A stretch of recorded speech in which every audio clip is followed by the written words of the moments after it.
నీవు మాట మాత్రము సెలవిమ్ము, అప్పుడు నా దాసుడు. ఎవరైనా ఇంటికి వస్తున్నాడని అంటే ఆ గోల్డ్ ఆపర్చునిటీ వదులుకుంటారు ఎవరన్నా? చెప్పండి. యేసు రోడ్ల మీద వెళ్ళిపోతున్నాడు, మా ఇంటికి వస్తే బాగుండు అనుకునే వాళ్ళు చాలా మంది ఉన్నారు. అడగకుండానే ఆ జక్క ఇంటికి కూడా యేసుక్రీస్తు ప్రభువారు వెళ్ళారు. ఈయన ఇంటికి కూడా అడగకుండానే వస్తానని చెప్పారు లేదా? ఆయన ఏమంటాడు?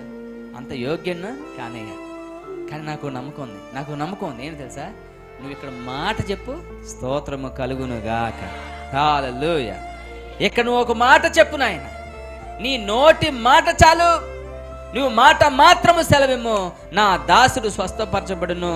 యేసు ఈ మాట విని ఆశ్చర్యపడి వెంట వచ్చుచున్న వారిని చూచి, ఇశ్రాయేలీయులలో నేనెవనికైనాను ఇంత విశ్వాసము ఉన్నట్లు చూడలేదని నిశ్చయముగా మీతో చెప్పుచున్నాను నేను. దేవునికి స్తోత్రం. ఎంత గొప్ప మాట అండి, ఎంత గొప్ప విశ్వాసం అండి.